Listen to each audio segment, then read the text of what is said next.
Portage now.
The number of life jackets that are stowed therein. In the unlikely event that we do need to don them, they're very easy to don. You take one out, pull it apart, slip it around your head, take the strap, wrap it around behind your back, and it fastens with a hook and eye clasp. So all you do is just snap it right on in there. If you have any excess, just pull tight on it. And of course, all fashionable life jackets come equipped with a water whistle, so you can gain someone's attention. But as I said, it's highly unlikely that you'd be needing these today. So please enjoy your cruise to Online of the two gas down forward. And the area that was taken out the two gas down below. It was the first you didn't have it in this area and the first tunnel, then you have to go drive. Two gas down forward. And that's the big second largest port in the United States. Second size, the longest port is located down in the southeast of West.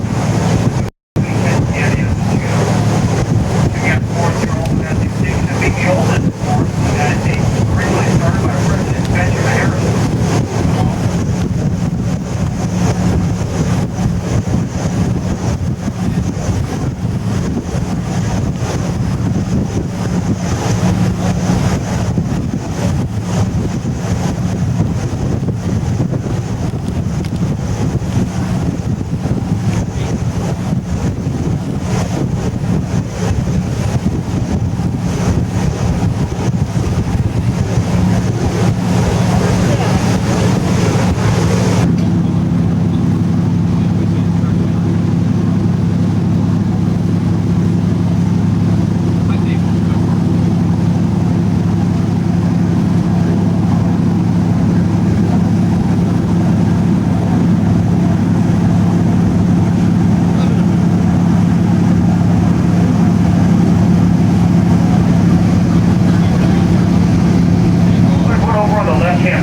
Behind those hills there, but the large tunnel is damaged like Whittier and Valdez and Cordova.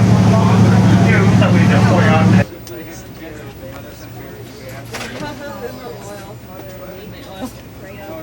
that they didn't get in Valdez itself. They didn't get lots of it.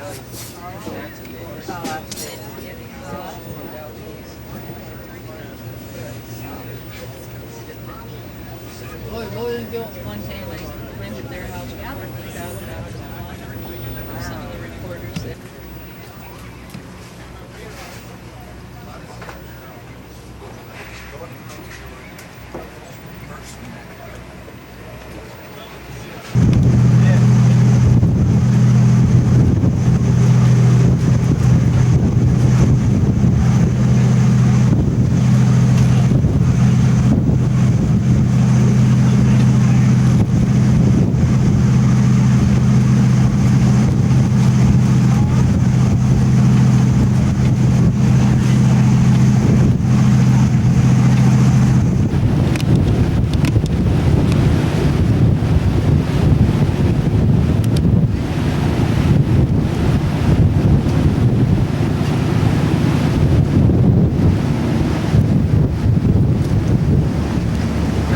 interesting features you might want to pay attention to here is first on the glacier itself. If you look on Cascade Glacier that comes down and even on various spots, the only way you pass is if you're actually able to meet the boat when they come to pick you up.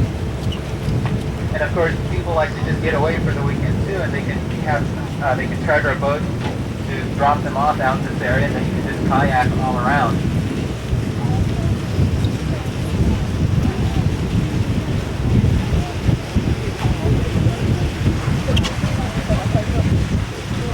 The glaciers would be too bright and would become overexposed on your film or even on your videotape. And it's only on days like this when we can get the natural beauty of the glacier itself, all the blue as it comes out.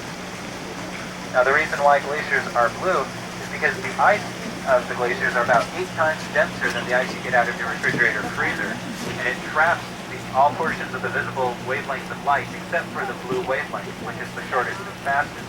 Glacial ice is made up out of a 5-sided crystal called fern, which happens when more snow falls on top of other layers of snow. It'll compact it, reshape it, and then refreeze it into the 5-sided crystal. We are still in the Chugach mountain ranges, and that averages around anywhere between 100 to 600 feet of snow every year. And of course, since all that snow can melt over time, it is compacted into the glaciers.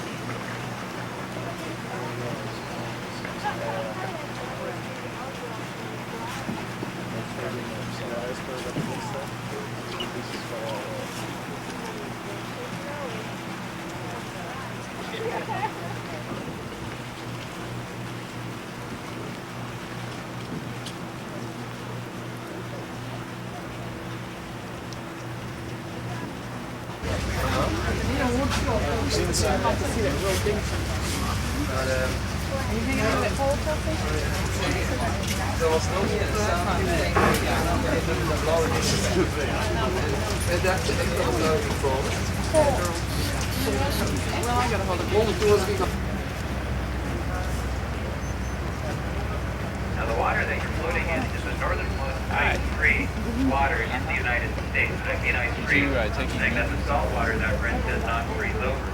Like if you're up in Anchorage, the Cook Inlet area freezes over in the winter time because it's too far north.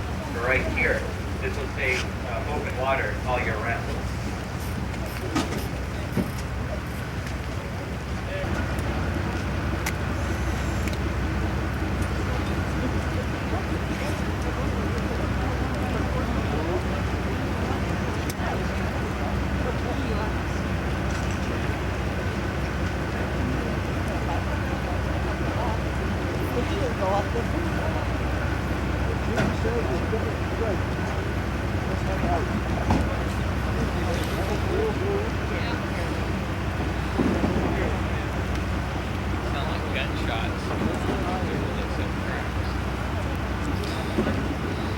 Interesting, if you can see the cave area directly on your right, if you come right from that cave area, you can see, if you have binoculars, hundreds of blue stripes in the face of the glacier, diagonal stripes. Those are called fern lines, and they represent the annual layers of snowfall that have been compressed and turned into glacial ice. It's almost like a sponge cake.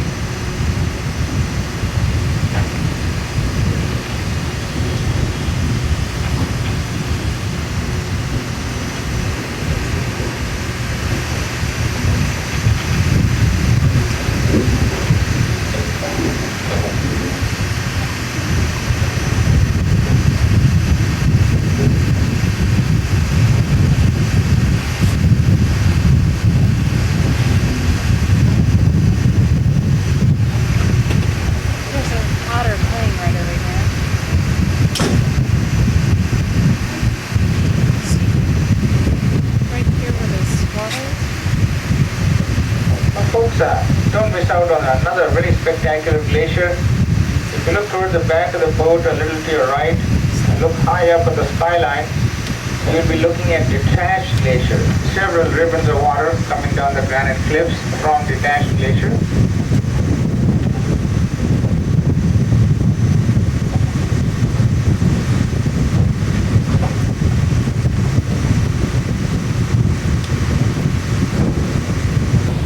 Directly to the right of the vessel. Folks, there are two areas that are active, so once again we'll point these out so that you don't, their cave area, you can see the splash, things are getting active there.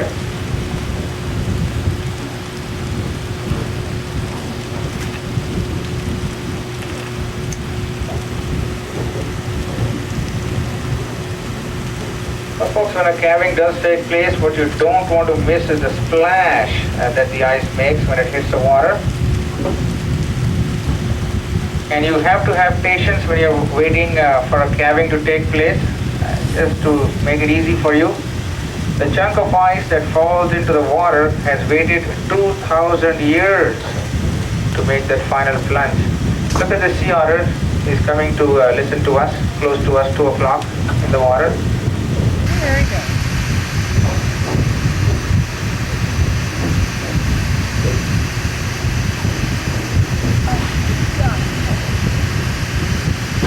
So folks, what we want everybody on board to do is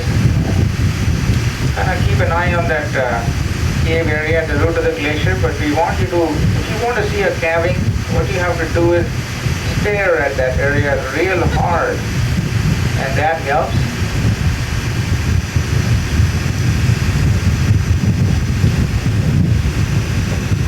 Folks, those of you on the bow, we are coming up on a very interesting iceberg, and it is a little dark. This iceberg seems to have popped out from the very soul of the glacier.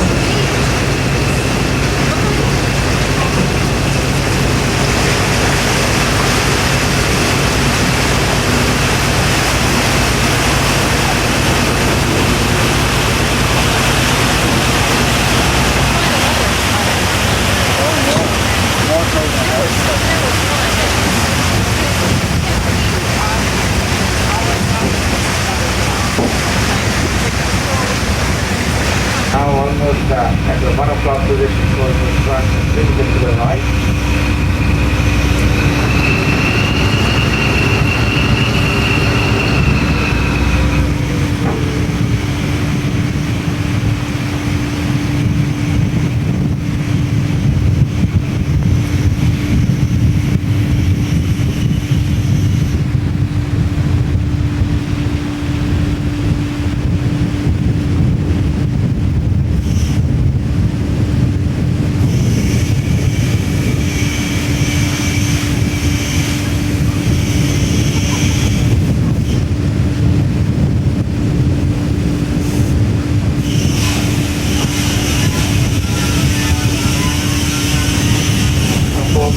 More trickling in front of the boat.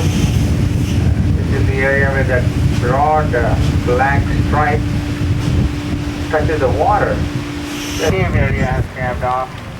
It is still active. Be on the ready. It is still active. Lots more can come from there.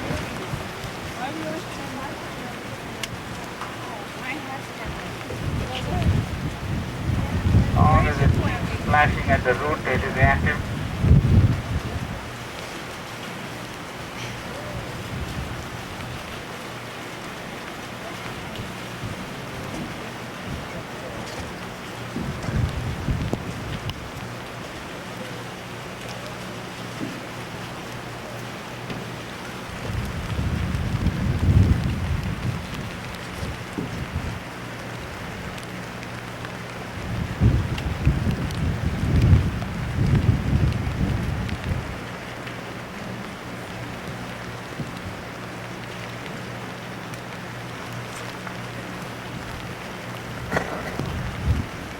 Three-quarters of the way up the face of the glacier, towards the left of us, and is trickling down now the second time. 아, 네. 너 이제 수와가지고 나가면 되겠다.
here from the city of Whittier. You can buy a property here right on. It's almost exclusively just a small little bit of soil on top. They're watered exclusively from above with all the rain and snow that we get in this region.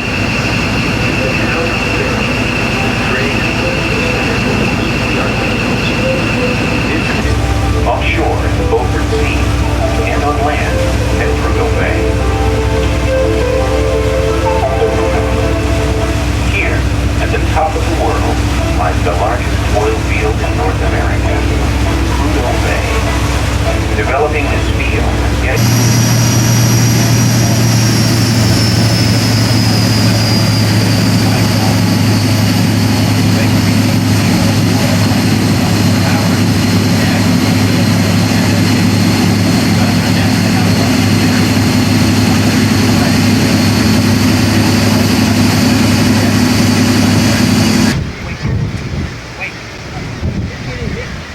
Now this is the black-legged kittiwake, K-I-T-T-I-W-A-K-E. Easy method to remember this bird is it's like the weight you give for your cat when it finally passes on.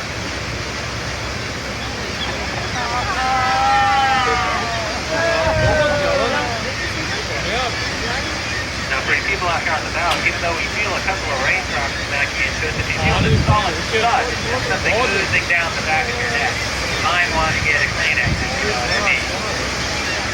It's the breath of the kittiwake here.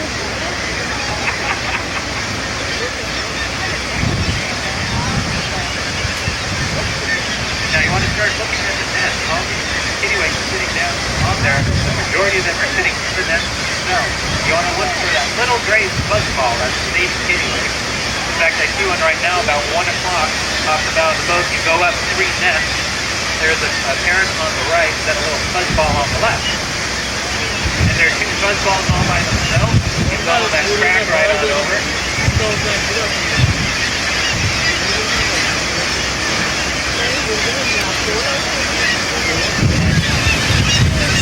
Right on the bow of the fish.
Now remember today I told you that Brian was able to make his specialty meals taste surprisingly like chicken.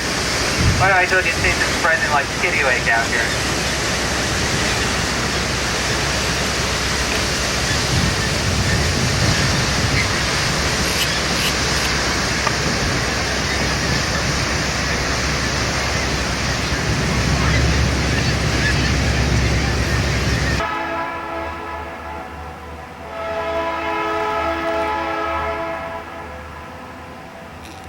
Well, as we look out our window here at about 11:34 p.m., you can see it is, all of the sun has probably set, definitely so. You can see it is still not dark.